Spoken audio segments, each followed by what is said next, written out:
Brilliant Stars was reprinted in March earlier this year. It was also released in February of 2022. So the set's already approaching that 18-month mark.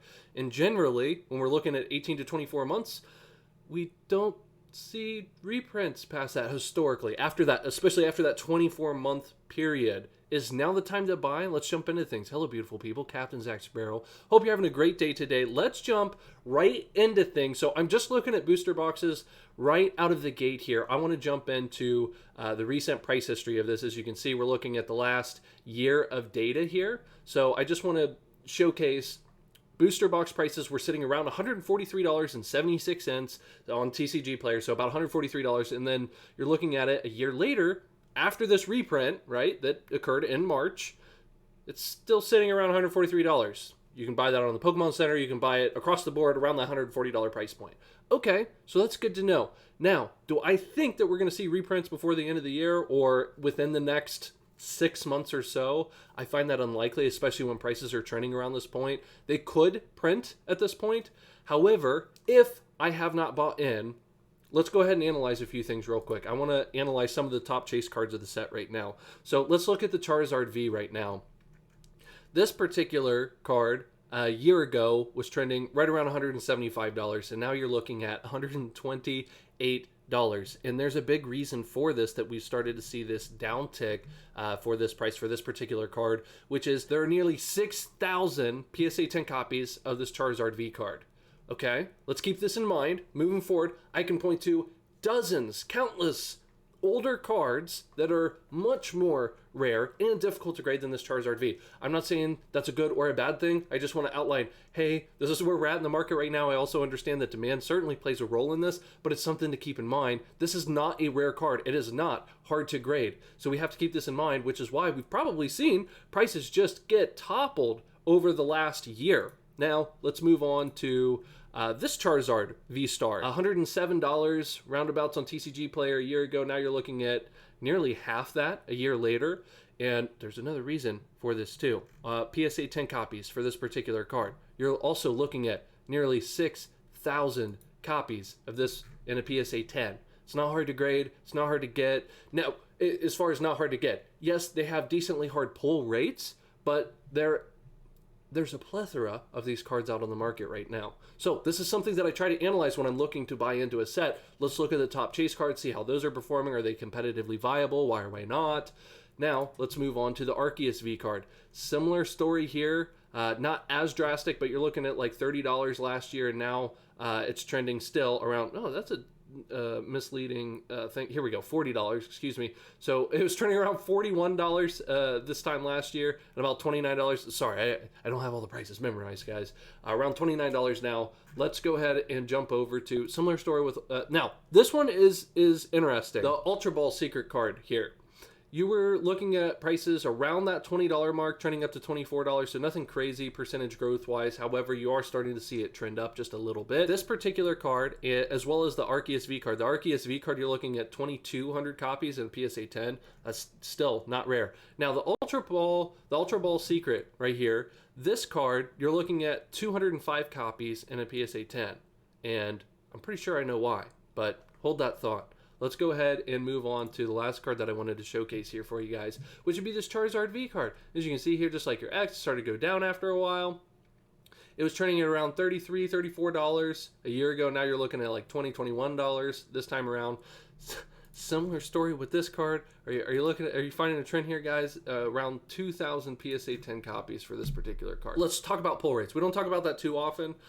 Let's just look at the Ultra Ball in this case, because I told you guys hold that little nugget. The pull rates for this, now this is just based off of 10,000 packs, so that's not a ton of data. However, it's a lot more data than what I personally have to go off of, so it at least gives us a ballpark, and I'm not saying that you should take this as the gospel, it's not that, but I'm just saying here are some rough numbers that we can look off of right now. It's better than nothing.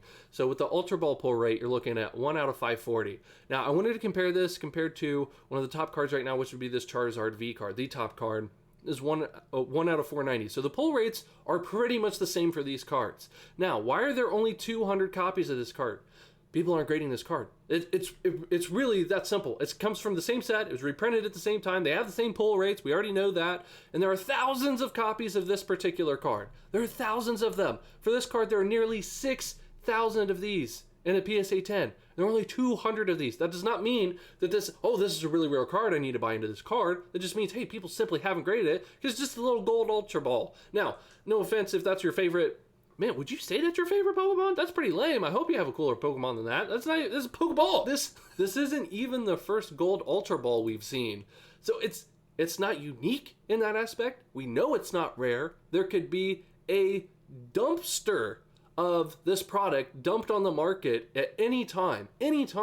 So I would not be buying this card to stonk with as far as that's concerned. Now, something to keep in mind. Zach, if I haven't bought into Brilliant Stars, should I buy in now? Is now a good time? Is now not a good time? Why or why not? I am buying into Brilliant Stars. I am DCAing into Brilliant Stars. Not a lot. I'm saving a ton of my money for upcoming sets, looking at 151 Japanese specifically. That's where I want to park a lot of my money right now. However, if I have not bought into this, if I was thinking about buying into this chart right here pretty much says it all. I would not be buying singles for Brilliant Stars. They are not rare. They're not unique in that aspect. Even the Charizard alternate art, you're looking at, there's nearly 6,000 copies of that in a PSA 10. They're not rare. You can look at countless English Pokemon cards, Charizards even, that are much more rare, and it's still really cool. You've got cool Charizard cards. Now, I understand this is a super cool artwork. Yeah, Zach, how many Charizard cards do you see with a Venusaur on it? I get it. I understand it. I'm just saying it's not rare, and do I think we're going to see more really cool, really unique Charizards in the future as well? I do. I think there are too many of them for me to want to speculate on. There's too much of that downside risk for that particular card. That's just my opinion. So let's go ahead and look at this chart here. I think now's a good time to be buying in. That's just my opinion. I would be buying into Brilliant Stars right now. There you have it. I always get asked these questions. Hey, when should I buy this? Why should I buy it? That's kind of what I'm looking at for Brilliant Stars in particular. Now, do I think there are better sets? Sure. But we're nearing that 18-month time frame. I don't think we're going to see a bunch more Brilliant Stars booster boxes hit the market. Could be totally wrong on that. Here's the key though. They're trending at around 140 bucks a pop. The market told us for a while there, even if it was bubblicious, the market didn't have an issue paying $180 a box before for this particular set. It's a good set. It's got good artwork in it. The cards aren't rare, unfortunately, but it's a good, fun set. And just like anything, I would be buying into sealed, especially in this case. Sometimes there are times when I want to buy particular cards. I'm not looking at that on the Brilliant Stars side. So hopefully you guys did enjoy this video. If you did enjoy this video, make sure you subscribe and watch another one of my videos. And until next time. Hey, if you're still watching, thanks for that. Can you do me a favor real quick? Can you let me know, do you like this kind of format? Is something missing? I'd love to hear that.